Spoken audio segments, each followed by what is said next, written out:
Mark chapter 14. Jesus anointed at Bethany. Now the Passover and the festival of unleavened bread were only 2 days away, and the chief priests and the teachers of the law were scheming to arrest Jesus secretly and kill him. But not during the festival, they said, or the people may riot.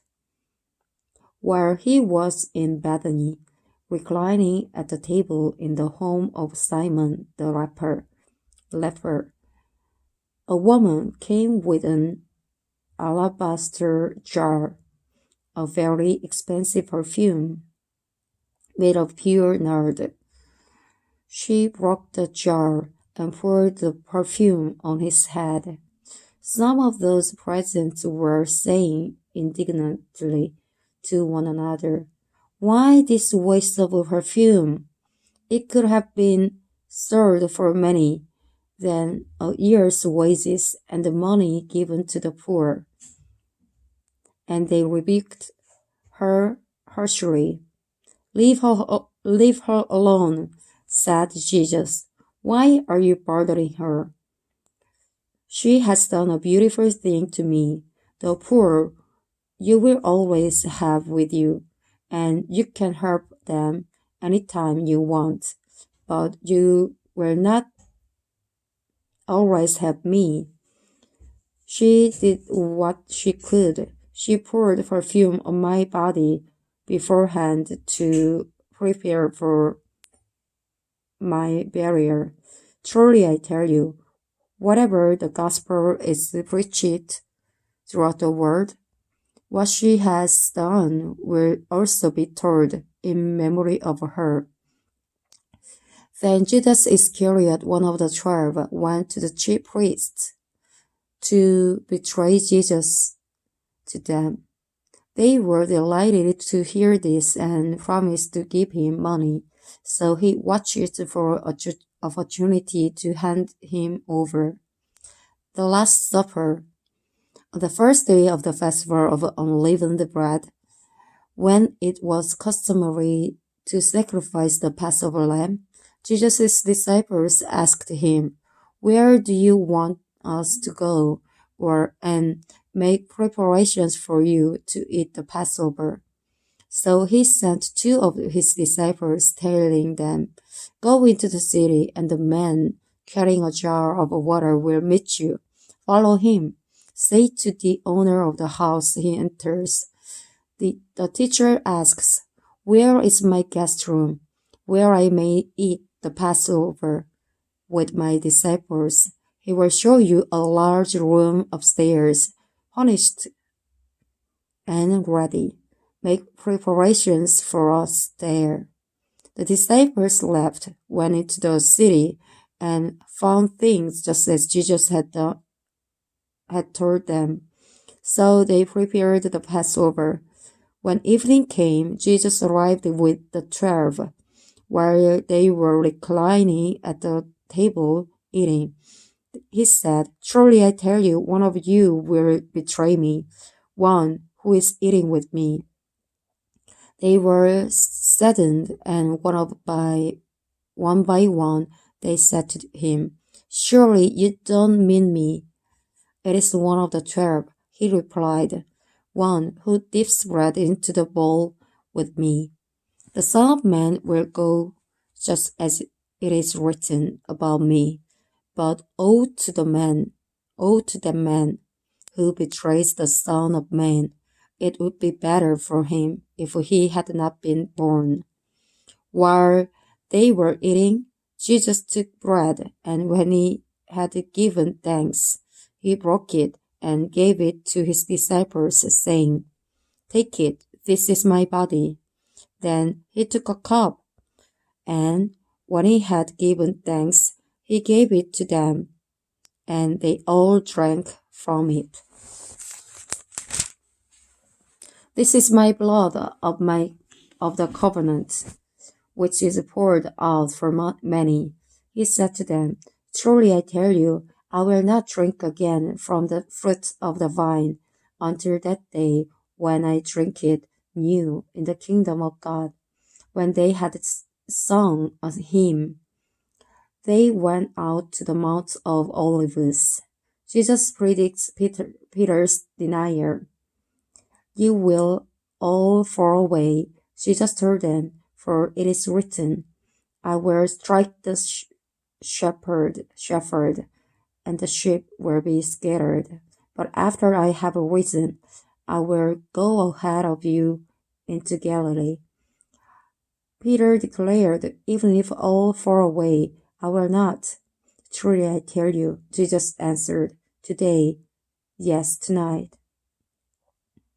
Before the rooster crows twice, you yourself will disown me 3 times.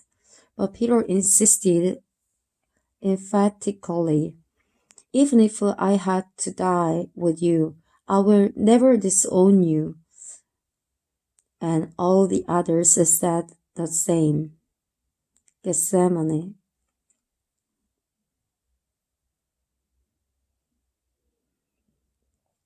They went to a place called Gethsemane, and Jesus said to his disciples, sit here while I pray. He took Peter, James, and John along with him, and began to be deeply distressed and troubled. My soul is overwhelmed with sorrow to the point of death. He said to them, stay here and keep watch. Going a little farther, he fell to the ground and prayed that if possible the hour might pass from him. Abba, Father, he said, everything is possible for you. Take this cup from me, yet not what I will, but what you will. Then he returned to his disciples and found them sleeping. Simon, he said to Peter, are you sleeping? Couldn't you keep watch for 1 hour? Watch and pray so that you will not fall into temptation. The spirit is willing, but the flesh is weak. Once more he went away and prayed the same thing. When he came back, he again found them sleeping, because their eyes were heavy. They didn't know what to say to him. Returning the 3rd time, he said to them, are you still sleeping and resting? Enough, the hour has come. Look, the Son of Man is delivered into the hands of sinners. Rise, let us go. Here comes my betrayer. Jesus arrested. Just as he was speaking, Judas, one of the 12, appeared. With him was a crowd armed with swords and clubs, sent from the chief priests, the teachers of the law, and the elders. Now the betrayer had arranged a signal with them. The one I kiss is the man. Arrest him and lead him away under guard. Going at once to Jesus, Judas said, Rabbi, and kissed him. The man seized Jesus and arrested him. Then one of those standing near drew his sword and struck the servant of the high priest, cutting off his ear. Am I leading a rebellion? Said Jesus, that you have not come out with swords and clubs to capture me? Every day I was with you, teaching in the temple courts, and you did not arrest me, but the scriptures must be fulfilled. Then everyone deserted him and fled. A young man wearing nothing but a linen garment was following Jesus. When they seized him, he fled naked, leaving his garment behind. Jesus before the Sanhedrin. They took Jesus to the high priest, and all the chief priests, the elders, and the teachers of the law came together. Peter followed him at a distance right into the courtyard of the high priest. There he sat with the guards and warmed himself at the fire. The chief priests and the whole Sanhedrin were looking for evidence against Jesus so that they could put him to death, but they did not find any. Many testified falsely against him, but their statements did not agree. Then some stood up and gave this false testimony against him. We heard him say, "I will destroy this temple made with human hands, and in 3 days will build another, not made with hands." Yet even then, their testimony did not agree. Then the high priest stood up before them and asked Jesus, "Are you not going to answer? What is this testimony that these men are bringing against you?" But Jesus remained silent and gave no answer.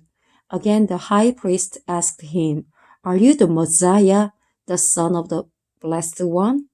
"I am," said Jesus, "and you will see the Son of Man sitting at the right hand of the Mighty One and coming on the clouds of heaven." The high priest tore his clothes. "Why do we need any more witnesses?" he asked. "You have heard the blasphemy. What do you think?" They all condemned him as worthy of death. Then some began to spit at him. They blindfolded him, struck him with their fists, and said, "Prophesy!" And the guards took him and beat him. Prophesy, and